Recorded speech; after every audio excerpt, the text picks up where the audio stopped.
Wouh! Merci à tous, collectivement, pas vraiment individuellement. C'est un chiffre qui est sympa, donc merci à vous, merci à moi. C'est peut-être la dernière fois que je mets cette chemise pour l'occasion. Aujourd'hui, vidéo très particulière que j'avais un peu repoussée, que je voulais pas faire à un moment. Donc une FAQ, et je me suis dit que les 100 000 abonnés, c'était l'occasion. Je vous ai demandé il y a quelques mois de me poser des questions. J'ai récupéré tout ça, elles sont affichées juste là, et je vais les reprendre un petit peu. Et il y a en gros plusieurs thèmes à ces questions qu'on verra un petit peu tout du long. Restez jusqu'à la fin suivant les thèmes, suivant les questions. Je ne vais peut-être pas répondre à toutes les questions. Je vais peut-être en rajouter certaines, au pire, pour un peu résumer ce qui était demandé. Est-ce que ce sera très utile? Pas forcément. Je vais essayer de rendre le truc un petit peu ludique. Je vais me préparer un petit quelque chose à manger pour midi. Simple, comme ça je peux répondre en même temps. Donc 3-4 grands thèmes. Un petit peu la cuisine, la vie sur YouTube, des choses comme ça. Mon métier, éventuellement avant-après sport, voilà. Et enfin des petites questions entre guillemets vie privée. Je dis pas tout, mais il y a eu quelques petites questions qui ont été posées. Voilà. Donc je sors de 3 petites choses, parce qu'en gros ce que j'avais fait hier, c'est à peu près structuré mais pas complètement, donc vous avez l'habitude. Hier j'avais fait des pokés, il reste pas mal de choses, quasiment toutes les garnitures, donc je vais m'en refaire un petit poké dans cette assiette. Cette chemise commence à serrer. Petite astuce quand vous faites des pokés ou autre préparation, mettez tout dans des Tupperware. Première question, d'où te viennent ces inspirations pour les recettes? Honnêtement, il y a beaucoup de pourquoi pas, on essaye et on verra. Non, ça va. Donc la chose principale pour l'inspiration, c'est la contrainte. J'ai commencé ma chaîne, si vous regardez les vieilles vidéos, par une semaine défi budget et j'avais réussi à faire moins de 17 € pour la semaine, les 21 repas d'une semaine entière.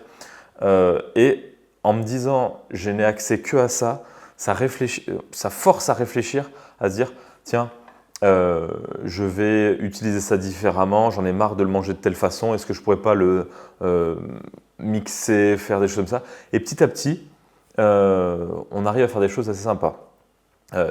J'ai toujours eu cette âme un peu d'expérimentateur. Et donc, essayer, expérimenter, ça ne m'inquiète pas particulièrement. Et je me suis dit, bah, au pire, vraiment c'est ça ce qui me motive et me pousse, au pire, ce ne sera pas excellent, mais ça sera toujours mangeable.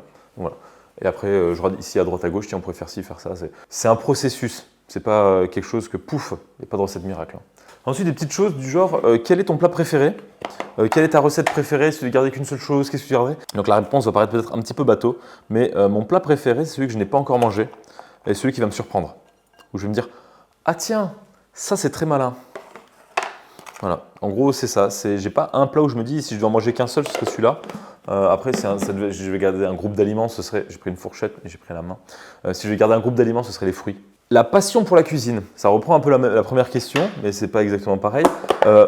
C'est pas du dénigrement, loin de là, mais depuis tout petit, maman aimait pas forcément faire la cuisine. Pas qu'on ait manqué quoi que ce soit, mais elle aimait pas tellement cuisiner. Mon père, c'était aussi la nourriture technique quand il nous faisait à manger. Et c'était, bon, en gros, si elle pouvait faire à manger une fois pour la semaine, elle le ferait. Enfin, avec 3 garçons, ça mangeait plus qu'une fois par semaine. Et donc nous, depuis tout petit avec mes frères, on n'avait pas pris le relais, mais on s'est dit, bah, tiens, on pourrait le faire aussi nous-mêmes. Et finalement, on s'y fait très bien. En gros, ça nous a poussé un petit peu, par la force des choses, à cuisiner. Voilà. Vraiment, elle a quand même ces plats qui sont très bons, mais voilà. Elle n'aime pas particulièrement, elle n'aime pas, voilà. On a pris le relais. Enfin, un peu. On n'a pas tout cuisiner non plus. Hein, donc, quelle est la pire recette que tu as pu créer? Ça revient un petit peu à la question d'avant. Ce serait celle où je me dis, ouais, ok, ni très bonne, ni très mauvaise, ni surprenante, ni trop compliquée. Voilà, c'est la recette un peu, ouais, bon, elle ne servait pas à grand chose. Quel est mon budget pour les courses pour la semaine? Ça dépend. Bah là, on est 2 et avec le temps, je mange un peu plus hein, et un peu mieux que ce que je pouvais faire quand j'étais étudiant, quand j'avais commencé cette chaîne. Si je fais gaffe que je ne sors pas, parce qu'on ne va pas compter le resto, mais si je fais tout moi-même, je dirais que j'ai dû atteindre, avec le petit déjeuner, les mueslis, les trucs entre 50 et 70 €, ça a bien augmenté. Voilà. Le défi où il était à 25 € la semaine, c'était pas ma semaine classique. Je mange beaucoup. Je crois que je dois être à 3500, au moins 3500, 4000 calories par jour. Est-ce que tu fais souvent des raviolis chez toi? Bah, moi maintenant, j'avais ma phase pâtes, j'ai un peu réduit, mais j'aime bien toujours en faire quelques-uns de temps en temps. Une question qui est venue assez souvent, c'est est-ce que je compte refaire des vidéos à thème du genre une semaine pour tel budget ou autre. J'aimerais beaucoup faire ces semaines à thème, mais je me dis, j'en ai déjà fait pas mal, et il faudrait que je trouve aussi un angle sympa pour les refaire, autre que juste, tiens, je vais refaire la même chose maintenant. Quand j'étais tout seul à Grenoble, c'était hyper simple dans mon appart, je gérais mon temps, je gérais l'espace, il n'y a pas de souci, je peux laisser le bazar. Là, à deux, faire le matin, midi et soir, faire une semaine à thème, c'est comme très compliqué. Mais je garde ça en tête et j'espère pouvoir en faire une d'ici la rentrée. Qu'est-ce que j'aime le plus dans la cuisine? Ça, c'est une question générale, mais je vais pouvoir mettre plein de choses dedans, c'est cool. Ce que j'aime beaucoup dans la cuisine, c'est la surprise. Partir de pas grand-chose et arriver à un résultat cool. Voilà, c'est faire un repas avec, par exemple, tiens, je fais une queue de langouste, ça peut être très bien cuit, on peut apporter énormément de techniques, mais les gens, ok, cool, c'est une queue de langouste, déjà, il y a l'a priori. Ok, bof, je sais pas, voilà, je me dis, bon, c'est sympa, mais sans plus. Partir avec de la farine, de l'eau, voire des œufs, faire des pâtes, une petite sauce avec 2-3 petites herbes, 2-3 machins, et avoir à la fin un plat gourmand qui donne envie avec quasiment rien au départ, ça c'est vraiment bien. Et si en plus on arrive à faire plaisir aux gens avec quelque chose de très simple au départ, c'est encore mieux. Et c'est le côté expérimentation.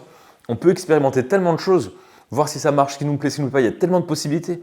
Même, on demande à 100 personnes de faire des crêpes avec les mêmes ingrédients à utiliser, ils ne feront pas la même chose. Et ça, c'est fou. Déjà, c'est pas mal ça ressemble à quelque chose. En gros, je fais une salade, hein, c'est tout bête. Est-ce que je suis déjà tombé malade à cause d'une de mes expérimentations? Non. Et même en vidant le frigo, en mangeant tout ce qu'il y avait dans le frigo un jour après, en restant chaud, je n'ai pas eu de soucis. Non, je crois que j'ai un estomac qui tient à peu près. Et ça c'est bien. Est-ce qu'il y a des choses que j'aime pas ou que je mange pas, des ingrédients qui me rebutent? Pas spécialement. Après, il y a des choses que j'ai déjà goûtées que je ne voudrais pas regoûter. Par exemple, de la cervelle. Et des abats un peu trop...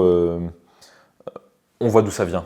Ça, je ne suis pas fan. Mais sinon, le reste, je pourrais manger énormément de choses. Les œufs de 100 ans, j'ai goûté, je ne suis pas fan. Voilà.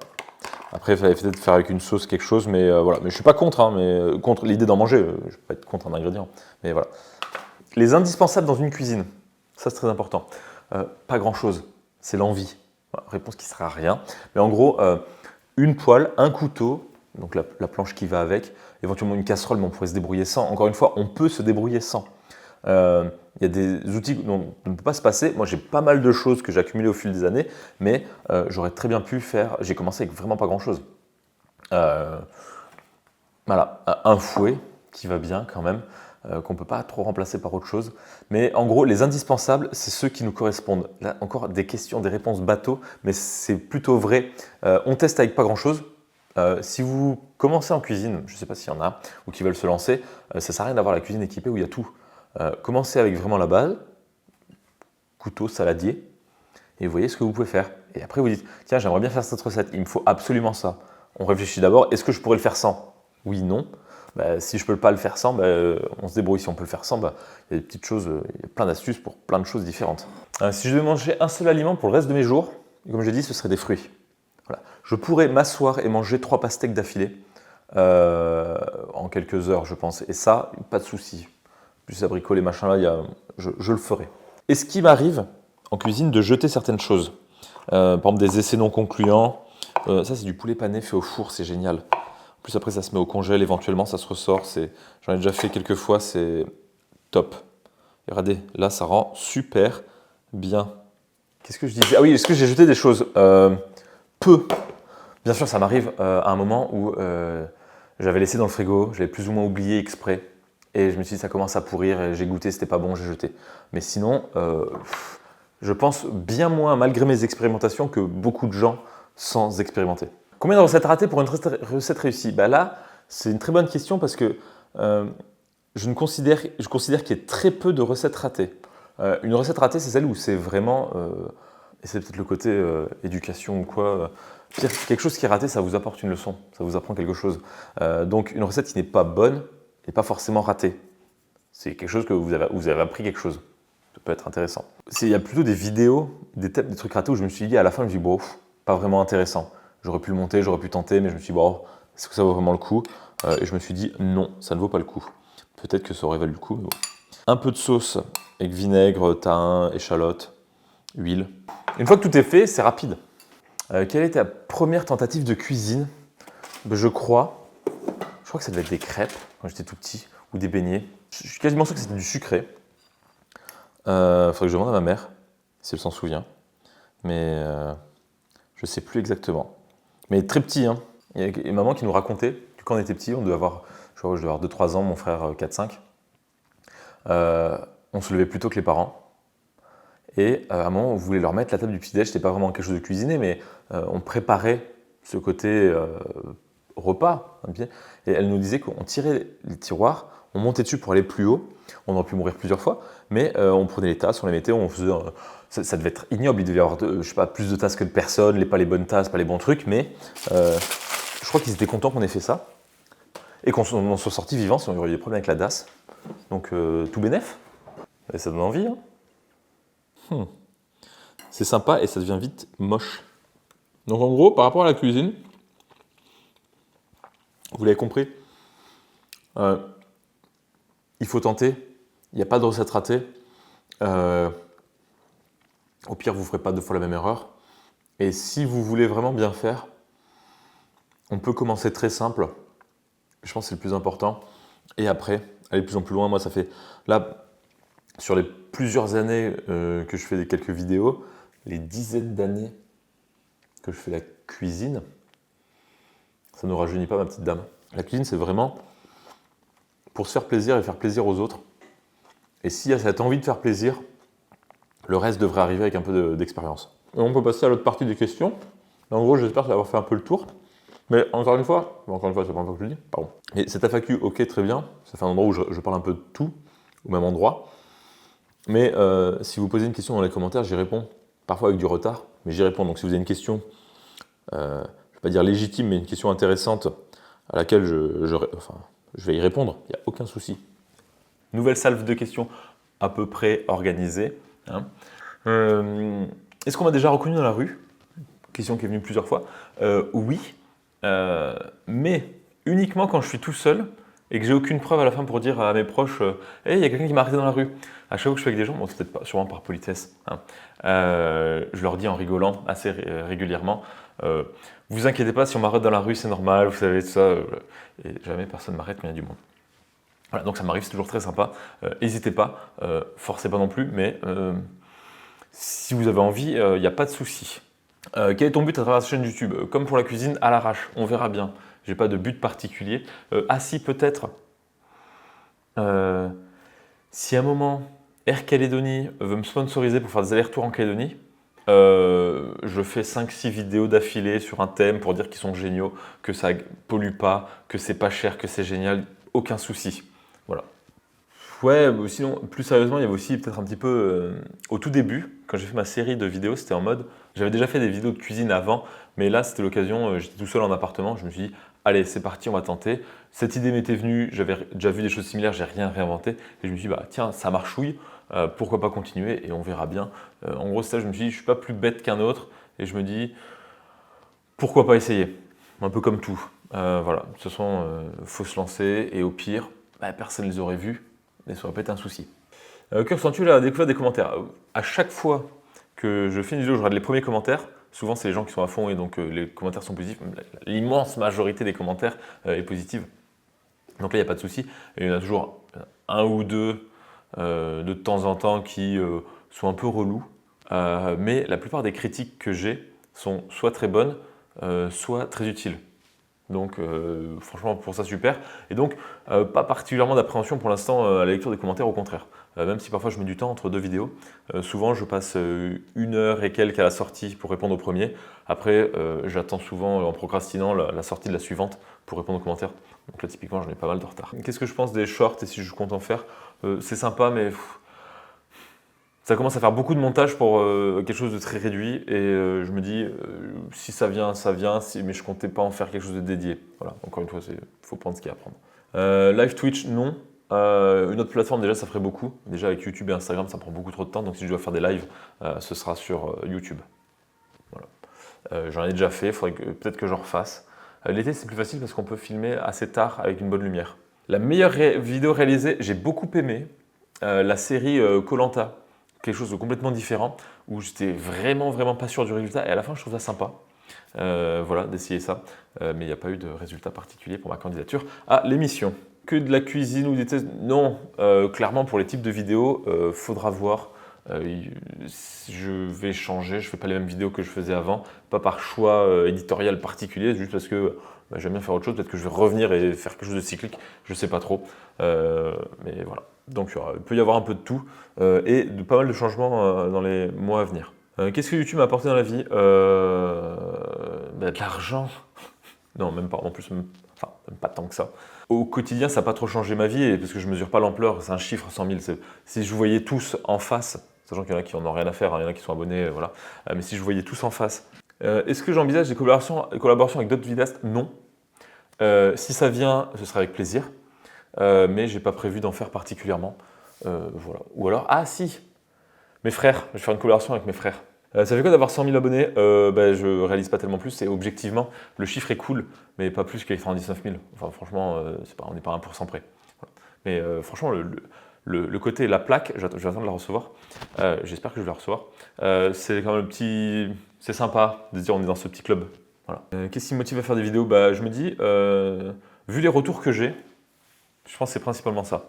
À chaque fois, en lisant les commentaires, en voyant que ça a pu aider des gens, et même il y a des personnes qui m'envoient ça en message privé sur Instagram ou même, oui, plutôt en message privé quand même, ou même légèrement sur YouTube en commentaire, de voir que j'ai pas changé leur vie, mais il y en a plein, et même en vrai, qui m'ont dit qu'avant, ils stressaient pour faire la cuisine, mais c'était en mode je savais pas trop comment faire, j'avais peur d'essayer, de tenter et tout, et que certaines de mes vidéos ont dédramatisé la chose, alors que bon, objectivement, je ne trouve pas ça très dramatique ou compliqué, mais de se dire que j'ai pu motiver des gens à faire la cuisine, à expérimenter, à tenter des choses, à se dire tiens, pourquoi j'essaierais pas ça, et en se disant on peut faire plus simple, plus efficace, plus original. Ça, franchement, c'est génial, ça donne envie de continuer. En disant, tiens, qu'est-ce que je pourrais faire? Et moi, j'aime bien faire ça. Et en plus, et surtout, si ça aide, franchement, c'est super. Et donc là, voilà. Les retours, c'est très cliché, mais ça motive de ouf. Est-ce que j'aurai d'autres chaînes YouTube de cuisine? Très peu. La plupart du contenu que je regarde, c'est en anglais. Et donc, c'est pas vraiment des chaînes de cuisine comme ce que je fais. Je regarde pas trop ce que je fais. Troisième partie, et donc troisième série de questions, là un petit peu sur le côté qu'est-ce que je fais dans la vie professionnellement. En ce moment, maintenant tout de suite, je suis en vacances, hein, le cadre est un petit peu différent. Si vous me suivez sur Instagram, vous voyez un peu tout. Mais en gros, pour faire très simple, sachant qu'il y a une vidéo qui explique tout, j'ai été enseignant contractuel pendant 5-6 ans. Et le principe, c'est que j'ai été diplômé d'une école d'ingénieur. Après, j'ai postulé comme ça au niveau du rectorat et on m'a dit tiens, tu peux être devant une classe. Je l'ai été plusieurs fois, j'ai fait des remplacements parfois à l'année, parfois quelques semaines, parfois quelques mois. J'ai un petit peu eu l'impression d'avoir fait le tour, hein, à mon petit niveau, tout ça. Mais je crois que ça va plus ou moins s'arrêter là de cette façon en tant que contractuel. La plupart des questions sont un petit peu là-dessus. Est-ce que je suis toujours prof? En ce moment, non, parce que je n'ai pas de contrat. Après, je pourrais repostuler, devenir prof très rapidement. Là, c'est les vacances. La principale raison pour laquelle je pense ne plus être enseignant de cette façon, déjà parce que j'aime bien faire plein de choses différentes et me voir être prof à vie, vu les conditions et tout ce qui se passe, je ne le voyais pas trop. Et j'ai l'opportunité de faire autre chose, donc je me dis je vais tenter autre chose. Et après, peut-être que j'y retournerai, je ne sais pas. Le côté enseignement me plaît, la transmission, que j'ai commencé avec des cours particuliers, tout ça. Je pense que ça reste, mais pas forcément au sein de l'éducation nationale. Je ne vais pas dénigrer particulièrement, c'est des métiers de vocation qui sont essentiels, mais plus forcément pour moi. Ce qui s'est passé, pour la faire très courte, c'est lors des 2 inspections que j'ai eues. J'ai quand même été inspecté 2 fois en 1 an et demi. Hein. Ce qui je pense est beaucoup. Ça s'est pas forcément mal passé, au contraire, je crois que les retours étaient quand même positifs, en mode il faut passer le concours, continuer tout ça, quelques critiques constructives des séances. Mais en gros, ce qui se passait, c'est qu'aussi beaucoup des remarques qui ont été faites me semblaient être complètement en décalage avec ce qui se passe dans une classe. À un certain niveau d'inspection, j'ai l'impression, je ne veux pas dénigrer plus que ça, mais il y a une vision de l'éducation qui est très compliquée à mettre en place dans certaines classes, dans certains établissements. Et lors du dernier remplacement que j'ai fait à Lyon, j'avais l'impression vraiment de faire de la garderie à thème. Voilà. Après, c'était un remplacement, j'avais pas cette classe depuis le début de l'année, j'ai pas pu construire énormément de choses, mais la façon dont c'était fait, c'était vraiment, il fallait un prof devant des élèves pour éventuellement les occuper et faire un petit peu de, s'il y avait le temps, faire un petit peu de physique-chimie. J'aime pas trop l'idée de ça va pas, je quitte le navire, mais je me dis égoïstement, je peux faire autre chose, je vais tenter autre chose. Donc par rapport à ça, il y a eu beaucoup de questions sur est-ce que tu es toujours prof, est-ce que tu es influenceur, est-ce que tu en vis ou quoi. En gros, en ce moment, vu que je fais pas de remplacement, je gagne un petit peu d'argent avec YouTube, j'avais mis de côté, et là vu que je suis en phase de transition et qu'on part en académie à la fin de l'année, je me débrouille pour vivre un peu de mes économies et quelques petites choses avec YouTube, deux, trois petits trucs, voilà. Et en ce moment, vu que je ne suis pas tout seul, pas que je vive au crochet de qui que ce soit, mais c'est toujours sécurisant de se dire je peux tenter quelque chose, au pire j'aurai toujours de quoi me loger et me nourrir. Voilà, donc pas de gros risques non plus. Donc j'en ferai pas forcément une vidéo dédiée, j'en profite ici pour en parler un petit peu, mais par rapport à ce que j'ai vécu dans l'éducation nationale et en faisant des remplacements, je ne vais pas jouer au vieux con, mais sur les 5 dernières années, j'ai pas eu l'impression de voir des choses qui s'amélioraient dans le bon sens. Que ça soit en termes d'exigence auprès des élèves, en termes de... je mets de côté tout ce qui est connaissance des élèves par rapport aux 2 années avec le Covid, ça a été compliqué, il y a eu beaucoup de connaissances qui sont perdues. C'est même pas vraiment ça en termes de connaissances brutes ou de réflexion, quoi que ce soit, c'est en termes de civisme et de respect et de comment se comporter en classe. Et là, j'ai l'impression que d'année en année, c'était en mode oui, bon, déjà bien qu'on soit là, on va pas non plus faire trop d'efforts. C'est mon point de vue voilà, en tant que prof. Après, il y a plein d'élèves qui disent mais si on essaye, on manque pas de respect ou quoi, mais ça va, je joue au vieux réac, mais ne pas pouvoir avoir, quelle que soit l'heure de la journée ou de la semaine, hein, 1 heure à peu près en silence avec des élèves qui ont leurs affaires, qui ont à peu près fait ce qu'on leur avait demandé de faire, sachant que c'est jamais trop compliqué non plus, hein. Je mets de côté toutes les difficultés individuelles, hein, mais voilà, et qui écoutent et certains participent, c'est rare. Et c'est c'est considéré comme étant une bonne classe. Et là où ça devient compliqué, c'est que j'ai l'impression qu'un élève qu'on considérait normal, moyen, il y a quelques années, aujourd'hui, c'est pas un génie, mais pas loin. Moi, sur des élèves de seconde, j'ai vu au dernier conseil de classe que j'ai pu faire, des élèves qui sont globalement, voilà, pas excellents, mais qui font ce que leur demande, qui arrivent à l'heure, qui mettent un petit peu de travail personnel, hein, pas 2 heures par jour, hein, à la fin, ce sont des élèves qui ont les félicitations à 16-17 de moyenne. Gros débat en perspective. Est-ce que noter des élèves de cette façon, est-ce qu'on les prépare vraiment à la vie future, tout ça? Mais je me dis, ne serait-ce qu'arriver à l'heure, être poli, faire à peu près ce qu'on leur demande, hein, sachant que je suis clairement pas un tortionnaire, je pense que ça peut déjà les préparer à la vie d'après. Et ça, c'est pas loin de certaines classes à être à la marge. Voilà. Donc, je veux pas plomber l'ambiance, je veux pas dire tout va mal, je m'en vais. Mais je tenterai autre chose. Et non, moi je ne suis plus professeur contractuel. Et on verra bien. Ça va continuer. Donc ça, c'était la partie un petit peu sérieuse. Je vais me décaler juste là pour vous parler de quelque chose de beaucoup plus futile et superficiel. J'ai aussi eu pas mal de questions sur un petit peu le changement, hein, que certains ont quand même remarqué. Merci. Sur l'évolution physique et comment je vais gérer un petit peu le sport et la motivation pour y aller le matin. En gros, il y a un peu tout ça. Donc, je ne vais pas forcément prendre des questions précises, mais un peu expliquer le processus. À l'origine, je suis clairement pas sportif, j'ai jamais vraiment été, ou alors sportif refoulé, je sais pas comment on pourrait dire ça. Je faisais du sport que dans ma scolarité quand on me forçait à le faire. J'ai une petite anecdote, 14 ans, un peu moins peut-être, et il y a ma mère qui nous a dit « Bon, les garçons, on va falloir vous mettre au sport ». Ok, soit. Et elle avait proposé une liste d'activités sportives qui étaient proposées dans le village où on était. Et elle nous a dit, prenez quelque chose là-dedans, ce qui vous plaît, et on ira. À la fois par esprit de contradiction et aussi parce que je me suis dit, très tôt, je voulais jouer au plus malin. Et en gros, dans la liste, il y avait équitation. Je me suis dit, parfait, ça va être le truc relou, voire cher, où elle ne voudra pas forcément m'emmener parce que en plus c'était loin, pas pratique. Voilà, pourquoi en plus mettre ce sport-là ? franchement, elle aurait peut-être pas mis équitation, ma vie aurait été complètement différente. Peut-être pas. On y va une fois avec elle, ma compagne, elle déteste les chevaux, elle déteste ça, elle m'accompagne. Donc je dois avoir moins de 14 ans quand même, je sais plus, une dizaine d'années, peut-être un peu plus. Et j'y vais une autre fois et après elle m'a dit bon bah c'est bon, c'est plus la peine que tu y ailles. Donc j'avais plus ou moins gagné.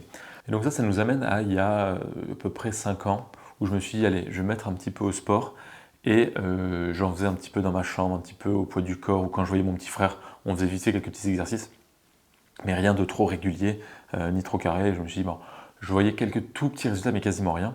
Et en gros voilà le point de départ. Parce que je me suis dit allez, on va se filmer. Et ça c'était en gros en 2018 où je me dis je vais mettre un petit peu au sport, mais je n'avais quasiment rien fait après. Donc voilà l'état des lieux. Et arrivé fin 2019, on se dit tiens, on va s'inscrire à la salle de sport. Bon, au début, j'ai dit oh, bah, c'est pas la peine, il faudrait d'abord que je fasse du sport moi-même et tout. Et le fait de s'inscrire à la salle de sport m'a poussé avec cette pression à la fois sociale et je me dis je paie un abonnement, c'est pas plus cher si j'y vais tous les jours, donc autant y aller tous les jours. Et donc depuis quasiment, si on enlève la grosse période de 8-10 mois, voire un peu plus avec le Covid, les fermetures et tout, j'y vais quasiment 5-6 fois par semaine. Et on va dire ça fait bien 2 ans et demi que j'y suis. Là il y a une vidéo début 2020, donc en gros 6 mois après avoir commencé le sport, c'est déjà pas mal.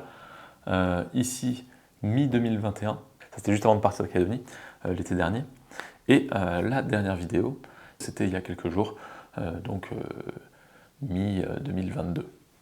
Donc voilà, en 2 ans et quelques, avec interruption, voilà où je suis arrivé, sachant que je ne fais pas forcément exactement ce qu'il faut, donc tout ce que je vais dire c'est à prendre vraiment avec des pincettes. Ça a plus ou moins marché pour moi, donc je me dis ça va. Est-ce que c'est optimisé? Je ne pense pas, mais tant que ça me permet de tenir dans la durée, ça me va. Donc juste aussi, vu que je l'ai filmé, aussi un costume que j'avais porté, ceux qui me suivent sur Instagram ont déjà l'information. Un mariage en mi-2019, je l'ai porté une fois. Et voilà, j'ai essayé de le remettre il y a quelques jours. Voilà à quoi ça ressemble. Voilà. Tant pis. Sur mes phases de sport, en gros au début c'était un petit peu les 6 premiers mois de découverte un petit peu de la salle, je tournais un petit peu les choses traditionnelles, je faisais un petit peu un groupe musculaire sans trop voir plus ou moins. Et ensuite pendant une plus longue période j'avais fait 6 séances par semaine en faisant 3 séances types que j'alternais. En gros pour faire très simple, je faisais 2 groupes musculaires, par exemple pec dos. Le lundi je faisais surtout les pecs, un petit peu le dos. Mardi, mercredi, le jeudi, je refaisais un peu les pecs et un peu plus le dos. Mardi, biceps, triceps, focaliser biceps le mardi, et le vendredi, focaliser triceps. Et voilà.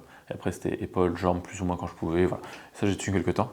Et en ce moment, ce que je fais à la salle, c'est qu'il y a quelqu'un qui est hyper motivé pour nous donner des cours de boxe. Et donc, ça défoule, ça fait cardio. Et donc, je fais normalement toujours aussi 6 séances par semaine avec 3 séances cardio, avec une demi-heure, 3 quarts d'heure de boxe, puis des escaliers.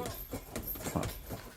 Histoire de faire une séance bien cardio et bien se dépenser. Voilà. Et donc ça, 3 séances comme ça dans la semaine, le lundi, mercredi, vendredi, et les autres jours, mardi, jeudi et samedi, je fais en gros les groupes musculaires, des séances d'avant, mais seulement 3 fois par semaine, mais un poil plus longue. Voilà. Point de vue évolution du poids, ça c'est intéressant. La vidéo en 2018, je la remets, hein, c'est toujours sympa. Je pesais, je crois, 74 kg. Et en ce moment, je suis à 85-86. Voilà. Donc, j'ai pris plus de 10 kg. Et c'est pas fini. Et je suis considéré comme en surpoids, d'après mon IMC. Point de vue alimentation maintenant, ce qui a changé principalement, c'est les quantités. Je mange quand même beaucoup plus. Et j'essaie de m'apporter un peu plus de protéines. Je me dis, ça paraît cohérent. Donc, j'ai cédé. Je suis passé à la consommation de protéines en poudre. En gros, ce que je fais, c'est que je prends une cuillère de protéines que je mets dans le muesli le matin, avec un yaourt ou deux, et ça me fait un bon bol le matin après le sport. Et encore une fois, j'ai l'impression que ça me va.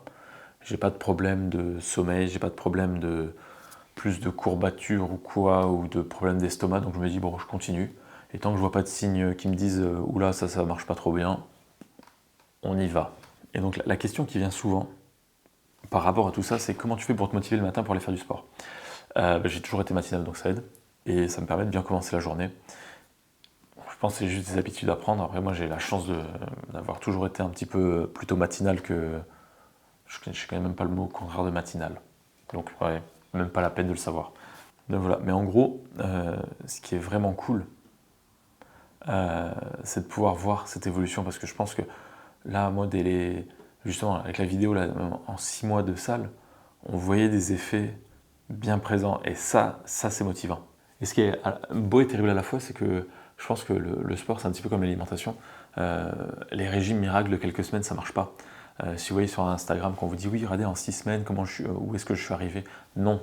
Le avant-après, souvent, de ce que j'ai pu voir, c'est des personnes qui étaient déjà très musclées au départ, mais avec un petit peu de gras au-dessus, pas forcément dérangeant en plus. Après, ils ont fait une sèche où les muscles étaient plus visibles, meilleur éclairage, juste un petit peu de sport avant de prendre la vidéo, et forcément, ça rend le truc tout de suite plus impressionnant. Mais je pense pas qu'en 6 semaines, on puisse gagner du muscle au point que ça soit aussi visible que ce qu'il montre. Donc ça, déjà, on oublie. Donc dernière chose, ça va être hyper cliché, mais il y a 2 moments pour commencer à faire du sport. Soit c'était il y a 10 ans, soit c'est aujourd'hui. Clairement, moi, c'était pas il y a 10 ans. Donc il faut le faire le plus tôt possible, parce que de répondre à des besoins très superficiels d'image, il y a un effet secondaire qui est plutôt intéressant, plus en forme. Je peux soulever des trucs un peu plus lourds, par exemple si je veux déménager, je sais pas moi, une machine à laver, un four, je le prends et je le redépose. C'est quand même sympa de se dire qu'on peut faire ça. Voilà. Et j'imagine que je serai peut-être en meilleure santé plus longtemps. Il y a des effets secondaires assez sympas. Et en plus, à faire du sport pour voir que ça marche, on mange un peu mieux, ou on fait attention un peu à ce qu'on mange. Donc, je dirais que c'est tout bénef. Donc même si ça part d'une démarche très superficielle, ce qui est un peu mon cas aussi, il y a des effets secondaires qui sont très intéressants. Voilà. Donc, pas d'autre morale. Ben voilà pour ça. Encore une partie. Nouvelle salve de questions. J'espère que vous n'en avez pas marre. Je suis dans un cadre assez particulier. C'est la maison où j'ai grandi les premières années de ma vie. J'allais dire, je ne vais pas raconter ma vie, mais c'est un petit peu ce pourquoi on est là, à peu de choses près. Donc c'est la maison que mon père a construite. Petites images sympas ici ou là, encore des infos dans la description. J'ai grandi jusqu'en 95 avant de partir en Nouvelle-Calédonie. Donc je me suis dit, c'est l'occasion de répondre à quelques questions de cette section, on va dire, un peu plus personnelle. Et vous verrez si ça vous va. J'ai toujours pas imprimé quoi que ce soit. Donc, première question de cette série, pourquoi ne pas vivre en Nouvelle-Calédonie? Si, justement, là on arrive à un gros point de la chose, c'est que on va déménager en Nouvelle-Calédonie d'ici quelques mois pour au moins quelques années. Et là, gros nouveau projet, je vais pas en dire trop grand chose, mais fini le métier de prof, je vais faire autre chose d'assez différent, je me lance, je vois si ça marche, toujours en m'accrochant un petit peu, en voyant la température de l'eau, et on verra. Donc ce que je vais pouvoir dire, c'est que ça va être dans l'alimentaire. Voilà. On reste assez vague, vous verrez, abonnez-vous pour voir un peu ce qui va se passer. Je vais essayer de documenter ce projet si ça arrive à se concrétiser, et même si ça ne se concrétise pas, au pire, ça fait quelque chose à voir. Raconte-nous ta candidature, Koh Lanta. J'ai candidaté, j'ai pas eu de réponse. Comment vas-tu? Bien, merci. Des projets pour 2022? Oui. Pour quelle raison as-tu quitté la Nouvelle-Calédonie? Comme j'ai déjà expliqué dans une autre vidéo, c'est que, en gros, j'ai fait la prépa, école d'ingénieur, en métropole, et après j'y suis resté quelques années. Rien de trop extraordinaire pour des Calédoniens. Est-ce qu'un jour on verra ton amoureuse XSW? Pas sûr. Peut-être. À voir. Est-ce qu'avec tes multiples talents, tu penses parfois te reconvertir professionnellement? Ah, c'est lié. Il y a beaucoup de questions là-dessus, donc voilà. On peut savoir ton âge, je l'ai déjà donné. Es-tu célibataire? Non. Quelle est ta maison dans Harry Potter? Gryffondor, pas très original, mais voilà. J'ai fait le test quand même sur Pottermore. Trouves-tu un équilibre avec les réseaux sociaux et la vie privée? Là, je trouve ça très intéressant parce que on partage ce qu'on veut sur les réseaux sociaux et parfois je croise des abonnés comme ça qui me disent tiens, je me souviens de telle chose et je dis ah ouais d'accord, c'est un détail très particulier. En gros, c'est des détails que je trouve pas forcément importants, mais mis bout à bout, on peut en savoir pas mal sur moi. J'essaie de tout ce que je dis que ça soit vrai, mais je garde une énorme partie que je ne dévoile pas comme ça publiquement. Vous pouvez vous en douter, mais ce que j'essaie de partager sur les réseaux sociaux, après voilà, sur YouTube, c'est des recettes de cuisine donc c'est pas fou, mais sur Instagram il y a le côté un petit peu plus personnel, un petit peu comme si je postais des stories pour des amis, j'enlève 2-3 trucs, je me filtre un petit peu sur des choses, mais sinon le reste c'est ce que je pourrais partager à des amis, sauf au bout d'un moment ils en auraient peut-être plus marre que vous, hein. Est-ce que je me suis marié récemment? Non, pas que c'est. Est-ce qu'on me reconnaît? Alors, ça m'est déjà arrivé qu'on me reconnaisse dans la rue. Et ça, c'est assez intéressant. Il y a 2 histoires qui sont assez intéressantes, je trouve.